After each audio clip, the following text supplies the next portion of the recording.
심각한 정치적 변동 민주당과 이재명, 위기 직면. 한국 정치가 다시 한번 큰 충격에 휘말리고 있습니다. 오는 6월 3일 총선거를 앞두고 민주당 이재명 대표가 선거법 위반 혐의로 마지막 재판을 받고 있는 상황에서 그와 관련된 사건이 빠르게 전개되고 있습니다. 최근에 새로운 소식에 따르면 대법원은 이 대표의 사건을 전례 없는 속도로 처리하고 있으며 5월 중으로 공식적인 판결이 내려질 가능성이 높아지고 있습니다. 이는 총선거일을 불과 몇 주 앞두고 나오는 판결로 정치권에 큰 영향을 미칠 수 있습니다. 이재명 대표는 현재 민주당 내에서 중요한 지도적 위치를 차지하고 있으며 그가 처한 법적 위기는 당내 결속력을 약화시키는 결과를 초래하고 있습니다. 많은 당내 고위 인사들은 이 대표의 리더십이 선거에 미칠 부정적인 영향을 우려하고 있으며 당의 이미지를 회복할 수 있을지에 대한 의문을 제기하고 있습니다. 또한 법적 절차가 급격히 진행되는 배경에는 정치적 의도가 담겨 있을 가능성도 제기되고 있습니다. 일부 정치 분석가들은 대법원이 이 사건을 빠르게 처리하는 것이 민주당의 선거 전략에 악영향을 미치게 하려는 의도가 있을 수 있다는 주장을 내놓고 있습니다. 이에 따라 여당은 물론이고 정권 교체를 원하는 정치 세력들도 이 상황을 기회로 삼으려 할 가능성이 커지고 있습니다. 이재명 대표는 개혁적인 이미지로 민주당을 이끌어온 인물이며 대통령 선거에도 출마한 경험이 있습니다.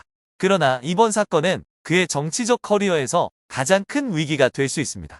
그가 계속해서 당을 이끌 수 있을지 아니면 법적 판결에 따라 대표직을 유지할 수 있을지는 향후 몇 주간의 판결에 달려 있습니다. 이번 사건은 한국 정치에서 법적 쟁점과 정치적 계산이 복잡하게 얽히는 상황을 여실히 보여주고 있습니다. 이 사건의 결과가 어떻게 전개되든 민주당의 총선거 전략과 이재명 대표의 정치적 미래는 큰 영향을 받을 것입니다. 전례 없는 속도로 진행되는 재판 이씨와 관련된 사건. 4월 22일 이씨와 관련된 사건은 처음에 대법원 제2부에 배당되었으며 이 사건은 박영재 판사의 주재로 진행될 예정이었습니다. 그러나 짧은 시간 내에 대법원장 조희대는 이 사건을 전원합 이체로 이첩하기로 결정했습니다. 이는 사건의 심각성과 긴급성을 잘 보여주는 결정입니다. 통상적으로 사회에 큰 영향을 미칠 수 있는 민감한 사건만이 전원합 이체에서 다뤄지는데 이 사건이 그만큼 중요하고 정치적 의미가 큰 사건임을 나타냅니다. 특히 이 사건에 대한 재판 속도가 전례 없이 빠르게 진행되고 있다는 점이 주목받고 있습니다. 이렇게 중요한 정치적 사건에서 이처럼 빠른 진행은 이전에 없었던 일입니다. 법률 전문가들은 현재의 속도로 재판이 계속 진행된다면 6월 3일 총선 전까지 최종 판결이 내려질 가능성도 있다고 평가하고 있습니다. 만약 이 시나리오가 현실이 된다면 민주당에겐 매우 위험한 상황이 될 수 있습니다. 이 씨가 유죄 판결을 받을 경우 민주당은 후보 교체를 위한 시간이 부족할 수 있으며 이는 선거 전략과 당의 신뢰성에 큰 영향을 미칠 수 있습니다. 상반된 판결과 생사의 선택. 이번 사건은 사건의 중대성뿐만 아니라 두 신급 판결 간의 완전히 상반된 결과로 큰 주목을 받았습니다. 구체적으로 1심 법원은 이 씨에게 1년의 징역형을 선고하고 2년 동안 집행유예를 부여한 반면 항소심 법원은 그를 무죄 판결하였습니다. 이 두 판결의 상반된 결과는 대법원이 빠르게 개입하여 정치적 상황을 안정시키기 위한 결정을 내리게 만든 원인이었습니다. 문제는 이전의 판결들이 법리적으로 충분히 논리적인 근거를 바탕으로 내려졌기 때문에 대법원은 새로운 판결을 작성할 필요 없이 1심 판결 또는 항소심 판결 중 하나를 선택하는 것만으로 절차를 진행할 수 있었습니다. 이 방식은 처리 속도를 최대한 단축시키는 데 도움이 되었고 결정은 신속히 내려졌습니다. 대법원 전원회의에는 총 14명의 판사가 참여했지만 실제로 심리에 참여한 판사는 12명에 불과했습니다. 2명의 판사는 천대엽 판사는 행정관리 역할을 맡고 있었기 때문에 노태학 판사는 중앙선거관리위원회 위원장직을 맡고 있어 회의에 불참했습니다. 남은 12명 중에서 10명은 중도 우파 또는 보수적인 성향을 가진 것으로 평가되며 이응구 판사와 오경미 판사만이 좌파 성향으로 알려져 있습니다. 이로 인해 결과가 유죄 판결로 기울 가능성이 크다는 예측이 제기되었습니다. 이 비율은 11호 대법원의 판결이 사건뿐만 아니라 정치적 상황에 큰 영향을 미칠 수 있음을 시사합니다. 이와 같은 판사들의 성향에 따른 분열은 중요한 질문을 던집니다. 과연 정치적 편향이 대법원의 최종 결정에 영향을 미칠 것인지에 대한 우려가 커지고 있습니다.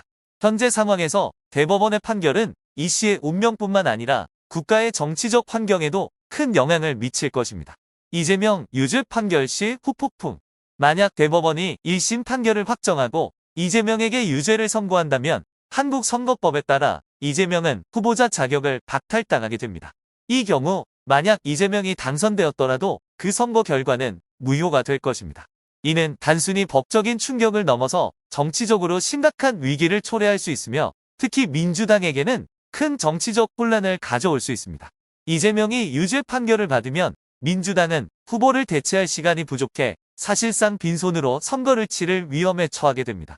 민주당은 그동안 이재명의 대체 후보에 대해 여러 차례 언급되었지만 아직까지 명확한 입장은 내놓지 않고 있습니다.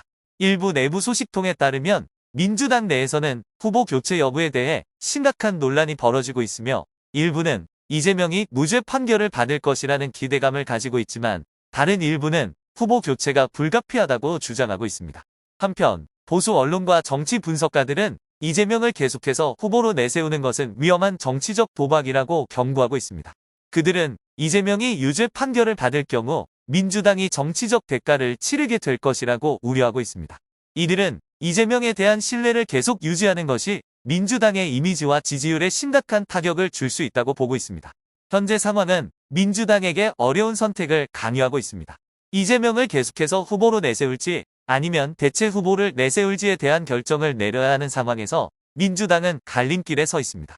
이 결정이 어떻게 내려지느냐에 따라 민주당의 향후 정치적 운명이 크게 달라질 수 있기에 이번 결정은 민주당에게 중요한 시점이 될 것입니다. 이재명 사건의 고발과 여론 반응. 이 사건은 이재명 후보가 선거운동 중에 백현동 부동산 논란에 연루된 김문기라는 공무원과는 전혀 알지 못한다고 주장한 발언에서 시작되었습니다. 그러나 시간이 지난 후 여러 증거들이 이재명 후보와 김문기 사이의 관계가 있음을 입증했고 이는 이 후보가 의도적으로 사실과 다른 발언을 하여 책임을 피하려 했다는 의혹을 불러일으켰습니다. 이재명 후보와 김문기 사이의 관계는 단순한 오해가 아니었던 것으로 보입니다. 새로운 정보들에 따르면 두 사람은 여러 차례 만나고 교류한 바 있으며 이 후보의 선거 운동 중에 했던 발언과는 명백히 모순되는 상황이었습니다. 이로 인해 이 후보의 개인적인 신뢰도가 크게 훼손되었고 대중은 그가 부동산 논란에 대한 책임을 회피하기 위해 거짓 발언을 했다고 비난하기 시작했습니다. 이 사건은 단순히 개인적인 평판에 그치지 않고 공직자의 투명성과 정치적 책임에 대한 신뢰 문제로 확대되었습니다. 이러한 고발과 논란을 두고 사건은 법정으로 넘어갔습니다. 1심 법원은 이재명 후보의 발언이 선거법 위반에 해당한다고 판단했습니다. 선거법에 의하면 사실과 다른 발언은 선거 결과에 영향을 미칠 수 있기 때문에 이 발언이 선거에 미친 영향이 있을 가능성을 고려한 것입니다. 그러나 사건이 항소심에 회부되자 항소심 법원은 이 발언이 단순히 개인의 의견 표명과 표현의 자유에 해당하는 문제라며 무죄를 선고했습니다. 그럼에도 불구하고 모든 사람들이 이 판결에 동의한 것은 아닙니다. 특히 서정욱과 같은 보수적인 학자들과 변호사들은 항소심 법원의 주장이 설득력이 없다고 비판했습니다. 그들은 이 판결이 정치적 보호를 위한 논리일 뿐 법적 근거에 충실하지 않다고 지적했습니다. 서정욱 변호사는 이재명 후보의 발언이 단순한 의견 표명이 아닌 대중의 신뢰를 저하시킨 중요한 정치적 책임 문제라는 점을 강조하며 판결에 대한 재고를 촉구했습니다. 이 사건은 선거운동에서의 발언이 얼마나 중요한지 그리고 정치인이 자신의 발언에 대해 얼마나 큰 책임을 져야 하는지를 여실히 보여주는 사례입니다. 법적으로 사건이 일단 종결되었지만 여전히 사회적으로 큰 논란을 일으키고 있으며 정치적 판단과 법적 판단의 경계에 대해 많은 이들이 고민하고 있습니다. 법원과 정의의 속도. 한국 사법 시스템에서의 평가. 현재 한국의 사법 시스템은 최대 속도로 운영되고 있으며 이는 특히 선거일을 앞두고 사건의 진상을 빠르게 밝히겠다는 강한 의지를 명확히 보여줍니다. 대표적인 예로 사건을 소규모 제2부에서 전원 합의체로 몇 시간 만에 이첩한 사례가 있습니다. 이는 법적 절차의 유연성과 속도를 보여주는 것일 뿐만 아니라 특히 정치적 사건들이 대중의 큰 관심을 받고 있는 가운데 정의를 신속하게 실현하려는 사법 당국의 결단력을 상징하는 사례로 볼 수 있습니다. 이번 사건을 주관한 박영재 판사는 국회에서 열린 청문회에서 사법적 정체를 해소하고 싶다며 사건 처리 속도를 가속화할 의지를 밝힌 바 있습니다. 이는 사법 시스템의 개혁과 혁신을 원하는 개인의 의지를 넘어서 사법 당국의 전반적인 방향성으로 보이며 사건의 지연을 최소화하고 공정하고 신속한 재판을 진행하려는 의지를 반영한 것입니다. 하지만 일부에서는 이것이 보수 진영의 허황된 희망이라고 주장하며 이 같은 속도전이 실제로 사건에 큰 영향을 미치지 못할 것이라는 비판도 존재합니다. 그럼에도 불구하고 전문가들은 신속한 재판이 결코 허황된 기대가 아니라는 점을 강조하고 있습니다. 특히 오늘날처럼 사법 시스템이 대중의 눈과 정치적 압력 속에서 작동하고 있는 상황에서는 사건을 신속하게 처리하는 것이 중요한 현실적 요구사항으로 떠오르고 있습니다. 정치적 논란을 일으키는 사건들이 많은 만큼 신속하고 정확한 법적 판단이 필요하다는 것입니다. 빠른 재판 절차는 때로는 성급하게 느껴질 수 있고 충분한 시간 없이 사건을 검토하는 데 대한 우려도 있을 수 있습니다. 그럼에도 불구하고 현재 상황에서 재판을 신속하게 진행하는 것은 매우 중요한 요소로 작용할 수 있습니다. 대중과 정치적 환경이 항상 압박을 가하는 가운데 사법 시스템이 사건을 신속하게 처리하고 정의를 실현하는 것은 사회의 안정과 사법에 대한 신뢰를 유지하는 데 중요한 역할을 합니다. 결론적으로 사건을 신속하게 처리하려는 변화된 사법 절차는 한국에서 사법 시스템의 개혁의 일환으로 볼 수 있습니다. 이는 사법의 효율성을 높이고 재판에서의 실수를 줄이려는 노력의 일환이며 정의가 지연 없이 실현될 수 있도록 하는 중요한 과정으로 여겨질 수 있습니다. 다만 이 과정에서 공정성을 보장하는 것과 시간의 압박 속에서 질적 우수성을 유지하는 것 사이의 균형을 어떻게 맞출지에 대한 고민은 여전히 중요한 문제로 남아 있습니다.